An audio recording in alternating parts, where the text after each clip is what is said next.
संघर्ष टाइम्स, समस्या जनतेची, साथ आमची.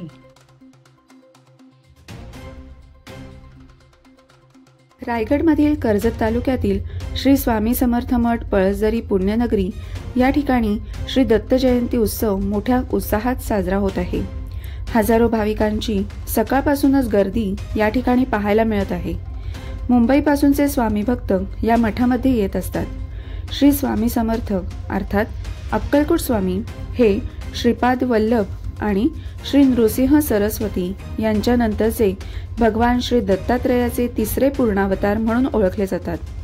गाणगापूरचे श्री नृसिंह सरस्वती हेच नंतर श्री स्वामी समर्थांच्या रूपाने प्रकट झाले अशी आख्यायिका आहे. उपलब्ध माहितीनुसार श्री स्वामी समर्थ महाराज हे इसवी सन 1856 ते 1878 या कालावधीत होऊन गेलेले महाराष्ट्रातील अक्कलकोट येथील दत्त संप्रदायातील एक थोर संत होते. श्रीपाद वल्लभ व श्री नृसिंह सरस्वती यांच्यानंतरचे भगवान श्री दत्तात्रेयाचे ते तिसरे पूर्णावतार मानले जातात. स्वामींनी मुंबई मार्गे अक्कलकोटकडे जाताना कर्जत खोपोली मार्गातील पळसदरी या ठिकाणी 22 दिवस वास्तव्य केले आहे. 1992 साली स्वर्गीय दादा दरेकर यांनी मठाची स्थापना केली. मठाचे बांधकामही 22 दिवसात पूर्ण करण्यात आले आहे. तेव्हापासून आजपर्यंत मठाची परंपरा अखंडित सुरू आहे. दर गुरुवारी दुपारी 12 वाजता आणि रात्री 8 वाजता महाआरती झाल्यानंतर महाप्रसाद ठेवलेला असतो. तसेच मुंबईपासून भाविक या ठिकाणी मोठ्या प्रमाणात येत असतात, म्हणून दर रविवारी सुद्धा दुपारी 12 वाजता महाआरती झाल्यानंतर महाप्रसाद असतो.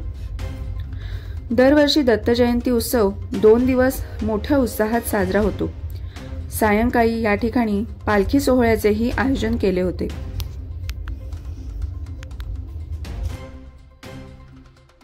या मठाचं वैशिष्ट्य म्हणजे ते सन्माननीय ज्यांनी मठ स्थापन केला ते आदरणीय दादा दरेकर यांनी या मठाची या ठिकाणी 1992ला स्थापना केलेली आहे. या मठामध्ये दादांना मुंबईत असताना दादा खरे तर पळसदरीचे दादा दरेकर पळसदरीचे असले तरी त्यांना मुंबईत कामानिमित्त वास्तव्यास होते आणि त्यांना साक्षात्कार झाला की बाबा पळसदरीला स्वामी येऊन गेलेले आहेत आणि 22 दिवस या ठिकाणी राहिलेले आहेत, तिथे माझी पताका तो उभी कर.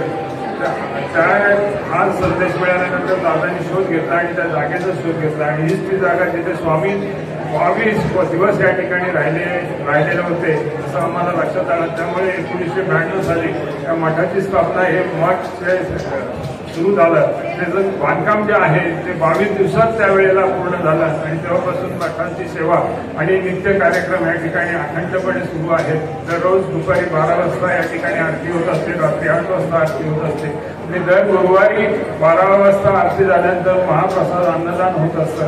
गुरुवारी रात्री 9:30 वाजता पालखी या ठिकाणी निघत असते आणि त्या दिवशी देखील भोजनाचा प्रसादाचा कार्यक्रम होत असतो. रविवारी मुंबईवरून स्वामी भक्त या ठिकाणी येत असतात, त्यांची गैरसोय होऊ नये म्हणून दुपारी आरतीनंतर भोजनाची व्यवस्था केली जाते. रविवारी संध्याकाळी महाप्रसादाची व्यवस्था केली जाते.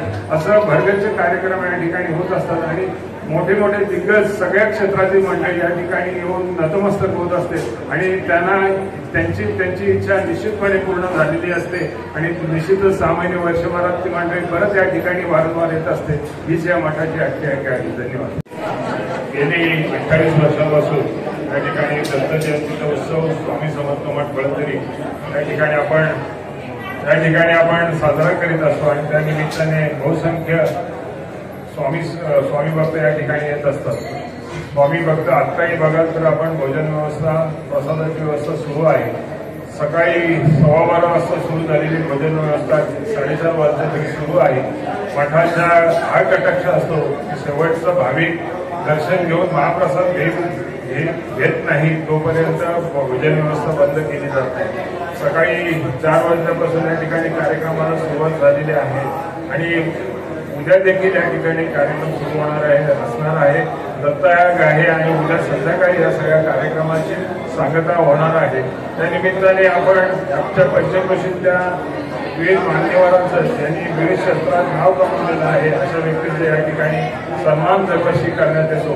यावर्षी रक्तदाते राजाभाऊ कोठारे यांचा सन्मान या ठिकाणी केला, ज्यांनी 502 वेळा रक्तदान शिबिराचं आयोजन केलेलं आहे, स्वतः 107 वेळा रक्तदान केलेलं आहे. अशा राजाभाऊंचा या ठिकाणी सत्कार केला.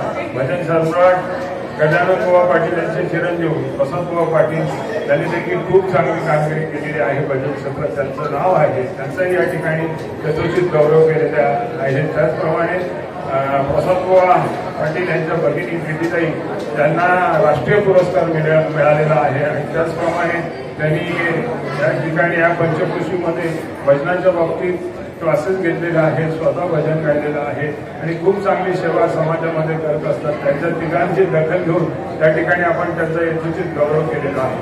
या मठाच्या या कार्यक्रमामध्ये हे सर्व करत असताना सामाजिक बांधिलकी म्हणून हे कार्यक्रम देखील या ठिकाणी संपन्न आम्ही करत असतो आणि सर्व स्वामी भक्तांची साथ या कार्यक्रमासाठी असते आणि सर्वांचं यथोचित मार्गदर्शन आणि या ठिकाणी लाभत असतं. आणि अशा प्रकारे आज गौरव दांडेकर यांचा या कार्यक्रम या ठिकाणी आयोजित केलेला आहे भक्ती संगीताचा.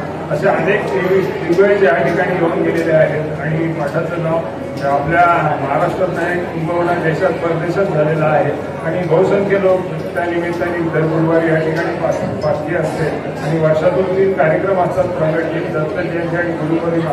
त्या वेळेला असंख्य म्हणजे जवळजवळ 20 ते 25,000 भक्तांकडे या ठिकाणी येत असतात, दर्शन घेत असतात आणि स्वामींची सेवा करणं आणि स्वामी भक्त इकडे आल्यानंतर समाधानाने मठातून घरी जाणं ह्या ज्या मठाची पोचपावती आहे असं आम्ही मागतो. धन्यवाद.